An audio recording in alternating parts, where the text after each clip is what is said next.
I was in Dallas for my sister's wedding, and my aunt and cousin were there from Chile. My mom and dad both speak Spanish. My whole family speaks Spanish, my immediate family. And I do too, but I somehow seem to speak it better amongst strangers than I do with family. Hear me out. So I worked at this coffee cafe. I worked in the kitchen, and a lot of the people that work there are from the Dominican Republic, and some of them only speak Spanish, which is fine for me because when they don't speak so fast, can understand them, and I can also communicate with them. I built a close bond. They make me feel comfortable, and so I worked there for a few months, and I would communicate with them fairly effectively, and then I left. And I was able to realize something in comparison. So I was at my sister's wedding like a month ago, and I didn't speak almost a word of Spanish because I didn't feel comfortable around some of the people that speak Spanish. I don't have a real relationship with them, and so I feel uncomfortable, I feel awkward, I feel a little scared, nervous to talk to them. And then I recently picked up a shift at the cafe, and I began speaking Spanish, and one of the moms of one of the coworkers, they work together. She was like, "Do you still speak Spanish?" And I was like, "Yeah." It was such a funny question, but I guess she was almost my mind in that moment because I was like, I don't know if I still speak Spanish genuinely, because coming back from that trip, I felt like very stupid. I felt like I lost my ability to speak Spanish. But then she asked me that question. I said, "Yeah, I can speak still." And then I started speaking with her, and I then got on the line with a new girl that I had never met before, and at a certain point she was talking to me, and she was frustrated because at first she was like, "I know he doesn't understand, I know he doesn't know what I'm saying." And so I could completely understand what she was saying, and I guess she imagined that I was only picking up what she was pointing at because she was pointing at things and telling me. So she has probably assumed that whatever, that I only knew because of her motions. And then at a certain point, I spoke so much in response to her that she was like, "Oh, you know how to speak." I was like, "Yeah, you never asked me if I knew. I never told you I couldn't. It was a funny kind of interaction, but at that moment, I realized that I can speak. I can speak the language, but the reason I can speak it is because I feel comfortable around the people that I was speaking it around. On a certain level, it was because I had to at the same time, because working in a cafe, especially that when it gets very busy, so you have to communicate. You have to communicate well, or else it's not going to end up well. And so those two things are what I want to leave you with today. Also, Merry Christmas, by the way. I hope you guys enjoy time with your family, and if you're alone like I am, I hope you enjoy time with God.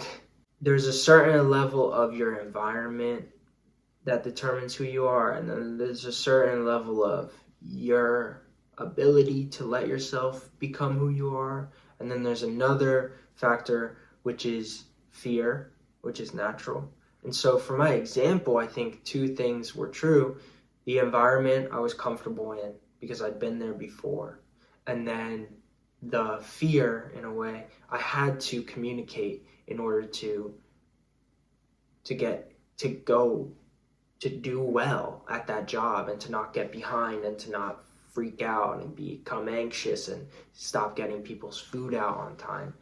And so pay attention to the words that I'm saying. These three things: environment, fear, your mindset, are very important. I've also, and this will be a separate video, I won't keep rambling, but this idea of environment has been in my mind because I've been thinking about my privilege recently. that I have, my privilege that I've had most of my life, which is to have a house, to be in a home, to be able to afford a home. There was a period of my life where I was in my car, I was living in my car, and it was a decision I made. Looking back on it, I enjoy those moments of being in that car, and there's something about it that I love. There's also something about it that I'm thinking about doing again. On the other hand, I do remember there are pieces of that life that I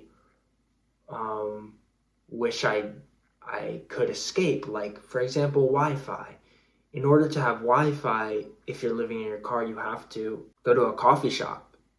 And so that means you're spending money at a coffee shop pretty much every day if you need the Wi-Fi.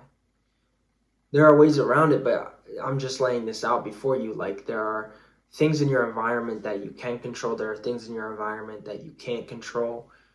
And we could talk about this all day, I think. Figure out the things that you can control.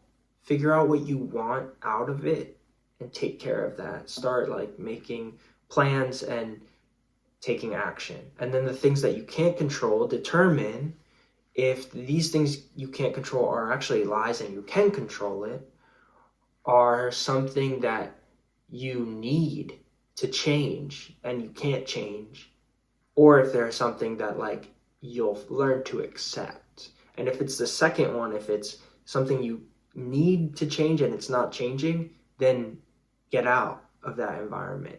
Find a new environment. That could mean find a different job. It can mean move away. So, because that's important. So as you're living, as you're realizing what you want out of life, I would just say like pay attention to those things, write it down, and really try to figure out what kind of life you want to live in detail, in extreme detail, so that you can know the path you're taking is a worthy path. Count the cost. Something I'm going to do right now. So please comment on this video. Let me know some thoughts that you have after you write things down. And we can talk about what I've written down in the comments. I want to have more conversations, deep conversations. I don't really want, random compliments or, yeah, I mean, you could give me your feedback. I'll take your feedback. But I want like real conversations in the comments. I want to communicate on a deep level. That's where I'm trying to head. So send this to someone who thinks deeply and you think would enjoy my videos. And subscribe if you're not subscribed. And if you like this video, like it as well. Merry Christmas, everyone. Enjoy the day.